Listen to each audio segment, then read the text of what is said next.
कि जो कुछ मेरे पास है, विभूति, वैभव, विद्या, विचार, ज्ञान, संपदा, ऐश्वर्य, सत्ता, और जो कुछ भी दूसरे के हित में खड़ा हो सकता है किसी भी रूप में, सहायता के रूप में, सहयोग के रूप में, उसमें से कुछ अंश दिए जाएं, कुछ अंश।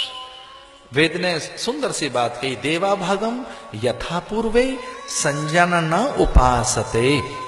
सच्ची उपासना वो है जिसमें दूसरों को कुछ हिस्से निकाले जाएं, जिसमें भगनी के, भारिया के, तनया के, माता के, अतिथि अभ्यागत के, आगंतुक के, याचक के, वृद्ध के, गुरुजनों के, मित्रों के, संबंधियों के, वे कुछ हिस्से आपके पास हैं, कुछ हिस्से आप लिए बैठे हैं।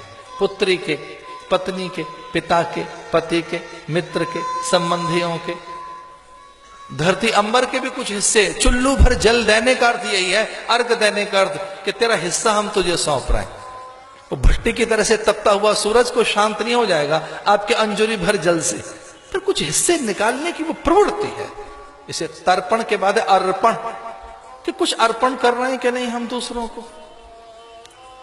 एक शब्द है कि मैं बेनिफिशियरी होता रहूं, मैं लाभान्वित होता रहूं, और एक ये कि मैं भी किसी को लाभान्वित कर रहा हूं कि नहीं, मतलब मुझसे कोई लाभान्वित हुआ कि नहीं। एक तो ये एटीट्यूड है कि हम बेनिफिशियरी हुए कि नहीं, उसी पाले में खड़े रहे जहां से बेनिफिट होगा, जहां से लाभ होगा, जहां से सिद्धि मिलेगी, जहां से सहायता मिलेगी। एक तो उस पाले में हमेशा खड़े रहना है।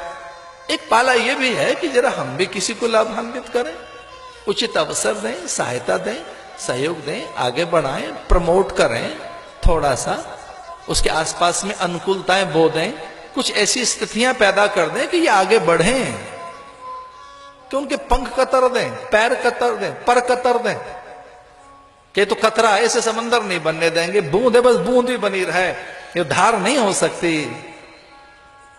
ये बात है जो दशरथ को व्याकुल कर रहे थे।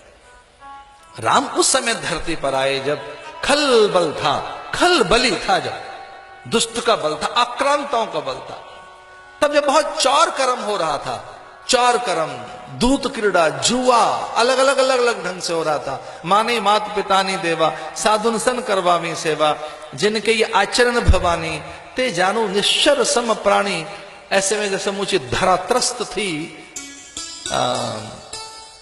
तब वो राम चाहते हैं कि कोई योग्य हाथ आए जो धरा को संभाल लें, पूरी धरती को। क्योंकि मैं पूरी धरती के लिए चिंतन करने वाला प्राणी हूं। अष्ट चक्र नवद द्वारा देवानाम परोध्या, ये मेरा दायित्व बनता है, ये मेरी लाइबिलिटी है कि मेरे धरती का दर्द मेरा दर्द है।